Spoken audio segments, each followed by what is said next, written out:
Bonjour à tout le monde. Aujourd'hui, c'est le 21 novembre 2025.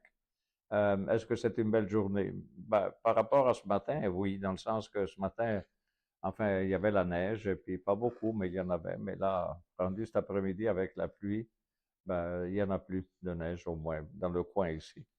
Euh, quoi dire? Est-ce qu'il y a d'autres événements importants? Oui, c'est-à-dire, ben, importants, disons intéressants, c'est que dans un mois à peu près, c'est Noël, ou presque. Et donc, le temps passe vite. À présent, habituellement, ce que j'ai appris du Noël, c'est que quand on arrive à Noël, c'est beau, mais on est très content quand tout ça c'est fini parce que ça veut dire qu'on recommence avec le janvier, avec les journées plus longues. Parce que vous savez, quand on arrive au 21 décembre, la journée la plus courte de l'année. Et donc, mais à partir du 22, si on peut dire comme ça, décembre, ou plus ou moins, on a les journées qui s'allongent à chaque jour. Pas beaucoup, mais à tel point que quand on arrive à la fin de janvier, ben vraiment, on s'en aperçoit que ça a changé. Mais voilà, ça c'est une autre histoire pour la fin de janvier. Est-ce que l'économie va bien? Oui, tout va bien, tout est parfait. Il y a une grosse déception, je crois, de la part de, comment dire, plusieurs investisseurs qui étaient finalement alarmés par le fait qu'on s'en allait vers une bulle, la bulle de l'intelligence artificielle. Je ne sais pas qu'est-ce que ça veut dire, la bulle de l'intelligence artificielle, mais c'est que les compagnies investissent beaucoup dans l'intelligence artificielle. Pourquoi faire, j'en sais rien. Je dois vous dire, c'est intéressant, l'intelligence artificielle. C'est brillant, c'est mieux que le Google qu'on avait autrefois. Vous savez, Google, on posait une question, et puis ça nous donnait une série, mettons, de 200 sites Internet ou 2000 sites Internet, et c'était à nous de se débrouiller, de regarder là-dedans ce qui nous intéressait. Tandis que l'intelligence artificielle fait un pas plus en avant et elle choisit pour nous, finalement, ce qui est l'essentiel. En réalité, si vous avez plusieurs plateformes d'intelligence artificielle, si vous demandez la question à chacune, les réponses ne sont pas toujours les mêmes d'un à l'autre. Ce qui fait que euh, il faut se méfier, peut-être oui, peut-être non. Finalement, je dois vous dire, c'est vraiment très intéressant. Moi, je m'en sers, par exemple, pour inventer des portefeuilles pour mes étudiants à l'université. Et c'est très intéressant. J'en ai fait 76, je crois, de portefeuilles. Et donc, c'est vraiment intéressant ce que ça donne. À présent, est-ce que c'est toujours bon le contenu? Je dois vous dire que, à mon avis, pas vraiment. Ça donne bonne l'idée est bonne, mais finalement, la façon avec laquelle ils résolvent l'idée, ça dépend de ce que l'ordinateur est capable de trouver dans la myriade de milliards, je ne sais pas, d'informations qu'il y a sur Internet, l'information qui est essentielle. Mais une fois dit tout ça, de quoi on va parler aujourd'hui? On va parler d'un sujet qui s'appelle l'équivalence ricardienne. Donc, l'équivalence, bon, je comprends qu'est-ce que c'est comme terme, mais ricardien, c'est parce que c'est Ricardo, c'est Monsieur David Ricardo.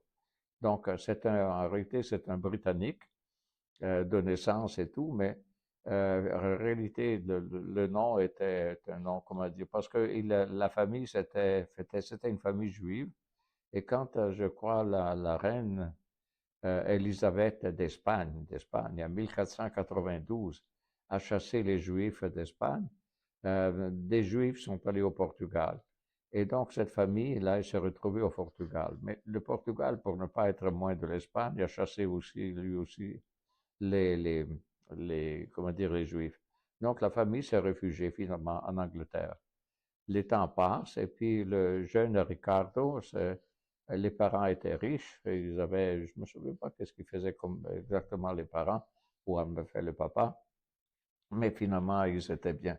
Ricardo était, comment dire, il faisait de l'argent lui aussi et comment? Ben, à la bourse de Londres, imaginez. Et c'était un agent de bourse. Qu'est-ce que c'était un agent de bourse à l'époque? C'est quelqu'un qui achetait des actions à un prix plus bas et les revendait à un prix plus élevé. En même temps, quand il les achetait, je crois, à crédit, mettons de 30 jours, et il les payait 30 jours après. Entre-temps, il les avait vendus à un prix plus élevé, donc il faisait de l'argent là-dedans. C'est un jeu risqué, finalement, ces agents de change, mais lui était bon et il a fait apparemment beaucoup d'argent là-dessus. Il est mort jeune, ce monsieur Ricardo, parce que finalement, il est mort à 42 ans. Je pense à d'une maladie étrange, étrange, pour moi étrange, parce que naturellement, je ne suis pas médecin, mais c'est d'une otite, c'est-à-dire une infection à l'oreille. Naturellement, il n'y avait pas d'antibiotiques à l'époque, il n'y avait rien. Donc, finalement, il est mort, tout ça, comme ça.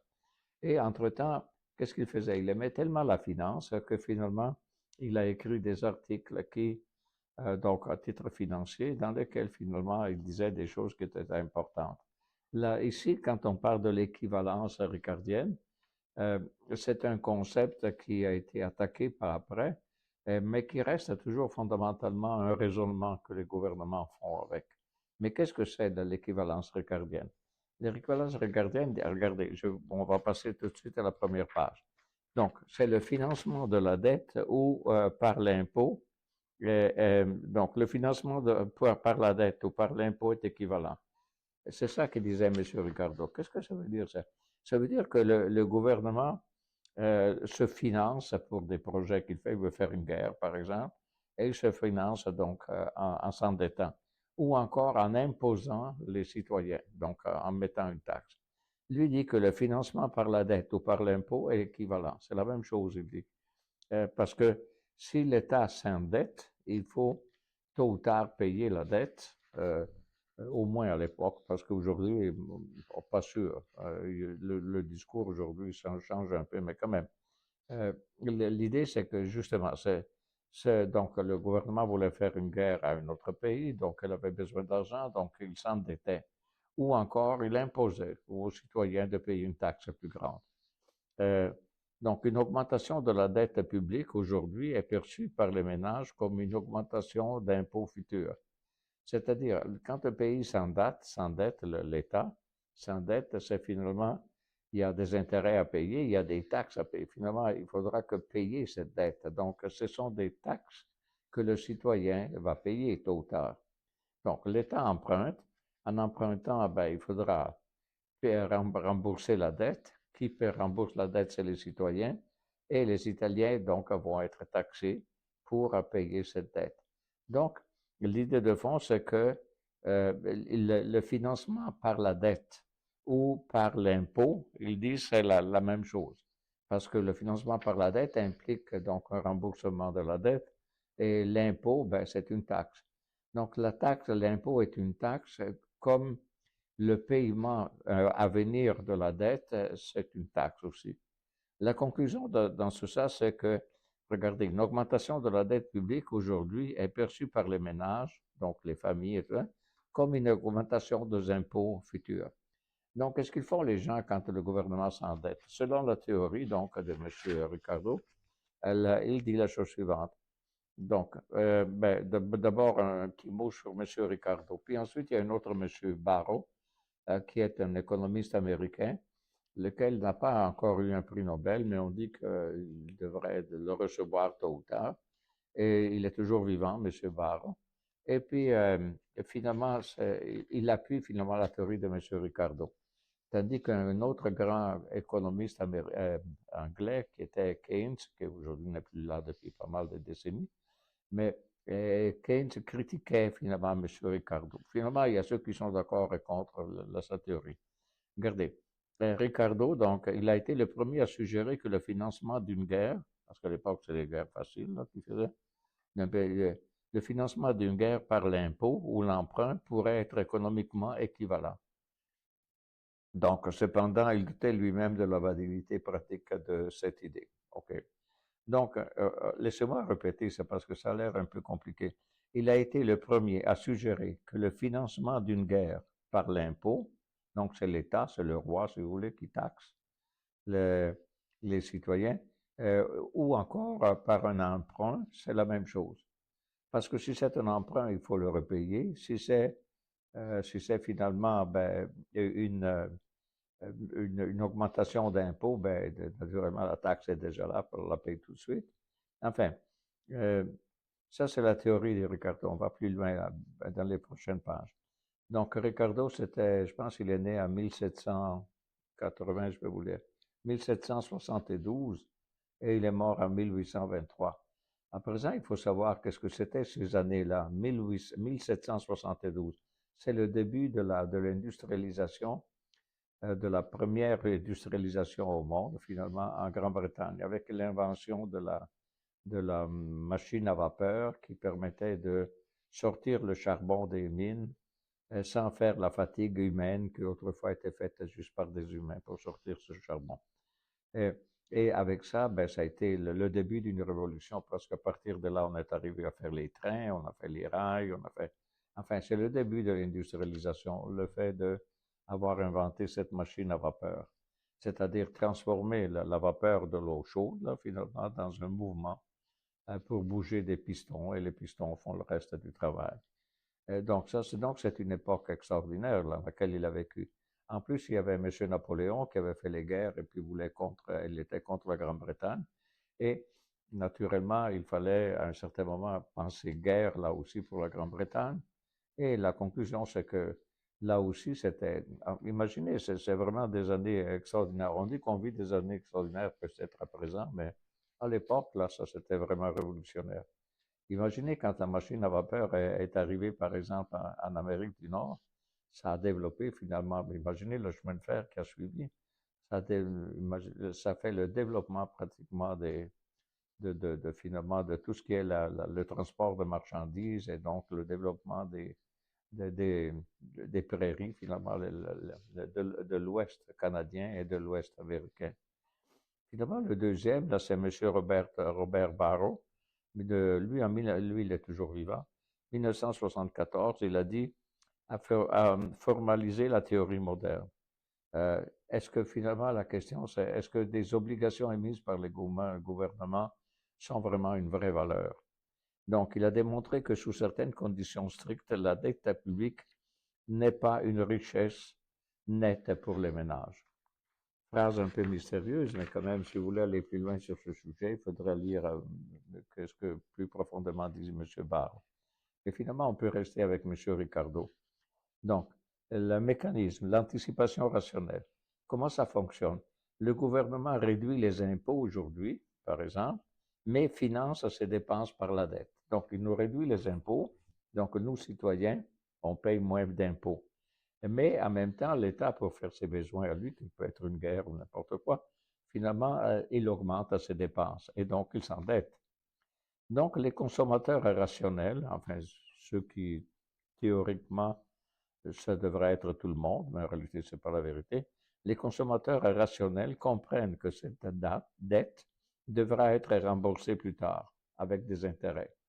Donc, au lieu de dépenser le revenu supplémentaire qu'il vient d'avoir une baisse des impôts, donc plus d'argent à lui à dépenser, il l'épargne, cet argent-là, pour payer les futures hausses d'impôts. Donc, finalement, encore une fois, le fait que la largesse de l'État qui réduit l'impôt permet aux gens d'avoir plus d'argent à dépenser, mais selon M. Ricardo, c'est pas ça, là. Les gens se méfient de l'État à ce moment-là. Ils disent, ah oui, mais tôt ou tard, il faut le payer, cette dette. Et donc, ils mettent à côté l'argent qu'ils épargnent. Donc, finalement, ça finit pour ne rien faire. Au moins du côté du bien-être que ça pourrait donner le fait de baisser l'impôt. Donc, les hypothèses clés là-dedans sont anticipation rationnelle. C'est ça, est-ce que c'est rationnel? Est-ce que l'investisseur ou le citoyen est rationnel? C'est ça à voir. Donc, anticipation rationnelle. Les ménages sont prévoyants et comprennent parfaitement les contraintes budgétaires intertemporelles de l'État. Ça, c'est une hypothèse clé. Mais est-ce que c'est vrai, ça? Ben, c'est comme beaucoup d'hypothèses en économie, on fait des hypothèses, mais la réalité ne joue pas vraiment dans le même sens. Les marchés sont parfaits. Selon cette hypothèse, les ménages peuvent emprunter et prêter au même taux que l'État, sans contrainte de liquidité.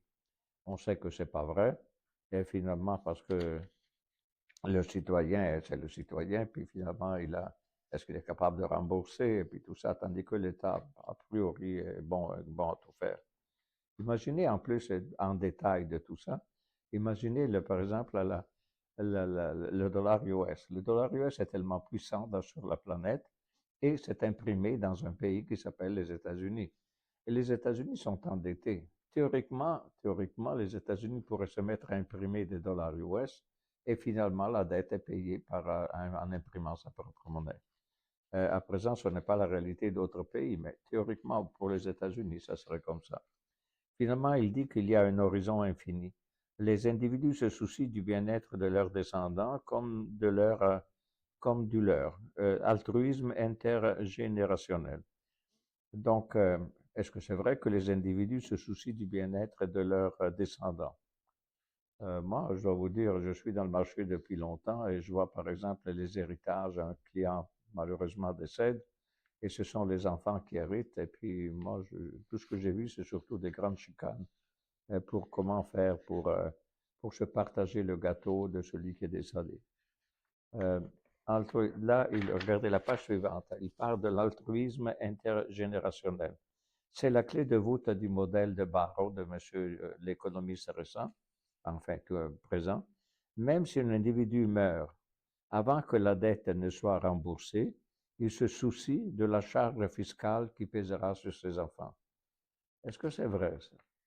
Enfin, c'est une hypothèse. Ainsi, il augmentera son épargne aujourd'hui pour laisser un héritage plus important, permettant à ses descendants de payer ses impôts futurs sans réduire finalement leur bien-être.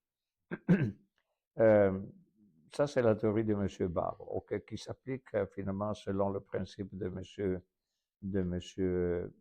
notre monsieur Ricardo. Mais est-ce que c'est vrai? Enfin, c'est des hypothèses. Donc, il s'appelle ça altruisme intergénérationnel. C'est-à-dire, moi, arrivé à un certain âge, près de la mort et tout ça, je pense à mes enfants, puis je veux leur laisser mes avoirs, mais qui ne payent pas de taxes ou qui soient finalement sauvés, puis finalement de trop de charges et puis tout ça. Et donc, surtout, je préfère me sacrifier moi pour faire du bien pour eux quand moi je serai plus là. Est-ce que c'est le jeu de toutes les familles? Moi, par expérience humaine que j'ai, n'ai pas trouvé que c'est vrai ça. Pas toujours, tout au moins. Donc, il y a des implications de politique économique. La neutralité budgétaire, c'est si l'équivalence ricardienne est vraie, une politique de relance par le déficit, baisse d'impôts financés par la dette est inefficace. Justement parce que on veut réduire l'impôt, mais les gens retiennent de l'argent pour payer l'impôt à venir qui viendra pour payer la dette. Pas d'effet de richesse. Les obligations d'État détenues par le public ne sont pas considérées comme une richesse nette, car elles sont compensées par la valeur actuelle des impôts futurs. Finalement, on a un avantage à acheter des obligations du gouvernement, mais on devrait mettre l'argent de côté pour payer l'impôt que ça viendra pour payer la dette. Donc, finalement, cette histoire-là mettons, de M. Ricardo, finalement, qui paraît peut-être un peu forcé, mais quand même, il y a des choses vraiment qui sont réalistes là-dedans. Donc, regardez la critique, contrainte de liquidité. Parce que là, c'est des contraintes, il y a une critique à tout ça, naturellement. La réalité des ménages. En réalité, de nombreux ménages sont contraints par la liquidité. Ils ne peuvent pas emprunter facilement sur le marché financier comme peut faire l'État. Pour ces ménages, une baisse d'impôts augmente immédiatement leurs revenus disponibles qu'ils dépensent presque entièrement. Ils ne peuvent pas lisser, enfin un terme un peu drôle, leur consommation comme le prédit la théorie. Donc ça, c'est les critiques de base qui viennent de la réalité. À la page suivante, il y a d'autres critiques. Regardez. Une myopie et incertitude. Les consommateurs ne sont pas toujours rationnels, loin de là, ou parfaitement informés, loin de là. Ils peuvent sous-estimer les impôts futurs ou ne pas comprendre le lien entre la dette actuelle et la fiscalité future. Ça, c'est la réalité. Donc, c'est pas vrai que les gens, ils disent, l'État s'endette, donc il m'a baissé l'impôt. Ben, grâce à la baisse d'impôt, je mets d'argent de côté pour payer la dette quand ça sera le moment de la payer. Impôt distorsif, pardon. La théorie suppose souvent des impôts forfaitaires. Si les impôts futurs sont progressifs ou affectent le travail et le capital, ils créent des distorsions que le modèle simple ne capture pas. Donc, des preuves empiriques dans tout ça. Regardez, il y en a quelques-unes. La théorie versus la réalité. Donc, la réaction estimée des ménages à une baisse d'impôts financée par la dette, notez bien, c'est toujours ça là. On a une baisse d'impôts financée par la dette. Selon la théorie ricardienne, le 100% de l'argent épargné est mis de côté pour de l'argent finalement, oui, qui vient du fait d'avoir eu des impôts baissés. Finalement, ça se met de côté donc pour payer la dette à venir. Ça, c'est la théorie ricardienne. Tandis que dans la réalité, selon les études, c'est plus ou moins 40%. Les gens, oui, reçoivent de l'argent parce que finalement, ils sont moins taxés, mais en réalité, ils le dépensent aussi. Finalement, cet avantage est plus ou moins. Donc, la réalité, c'est que c'est plus ou moins 40% seulement qui est épargné sous la forme finalement de bénéfices d'avoir eu des impôts plus bas. La théorie keynésienne, qui est le grand économiste, mais d'une autre école, il dit que c'est juste à 10% finalement du bénéfice d'avoir eu des moins d'impôts. Finalement, je garde seulement 10% de cet argent-là mis de côté. Finalement, les études comme, vous savez, il y avait des chèques de relance en l'an 2000 aux États-Unis, on a fait aussi au Canada, c'est-à-dire à cause du COVID, montrent que les ménages dépensent une partie significative, entre 20 et 60%, des réductions d'impôts, rejetant l'équivalence stricte de M. Ricardo. Bon, la conclusion, c'est que finalement, le cadre de référence, l'équivalence ricardienne reste un point de référence théorique, les critiques cruciales pour comprendre les effets de la dette publique politique. Finalement, encore une fois, l'État essaie d'avantager les citoyens en demandant moins d'impôts, finalement, en taxant moins, mais même de l'autre côté, le citoyen, il en profite largement, puis il se met à dépenser, puis c'est pas vrai qu'il met de côté finalement le 100% de tout ce qu'ils ont reçu en plus comme avantage de l'État. Donc, les limites réelles. Ces hypothèses strictes, c'est-à-dire rationalité et marché parfait, sont rarement remplies dans le monde réel. Et les effets partiels, si elles ne s'appliquent pas totalement, elles expliquent pourquoi les multiplicateurs budgétaires sont souvent plus faibles que prévu. Finalement, sans aller plus en détail dans tout ça, ben, finalement, l'idée de fond, c'est que à l'époque de M. Ricardo, quand le roi avait besoin d'argent pour faire une guerre à quelqu'un, donc il empruntait de l'argent, et pour finalement, empruntant de l'argent, il fallait payer cette dette. Tôt ou tard, le citoyen savait qu'il devait payer cette dette. Donc, finalement, si pour le roi empruntait, en même temps, il baissait les taxes aux citoyens, et en baissant les taxes aux citoyens, ben, les citoyens savaient que c'était un cadeau empoisonné. Finalement, il fallait mettre cet argent de côté parce que tôt ou tard, il fallait payer la facture de l'endettement du roi. Et voilà, c'était tout pour ce sujet. Monsieur Ricardo, je vous suggère de lire de sa vie. C'était donc un agent de bourse et il était très bon à faire de l'argent finalement. Et donc, malheureusement, ben, il est mort très jeune finalement à cause d'une infection. Mais à l'époque, une infection, ça coûtait la vie parce qu'il y avait encore une fois pas ce qu'on a aujourd'hui, les antibiotiques et tout le reste. Et voilà, et c'est tout pour aujourd'hui.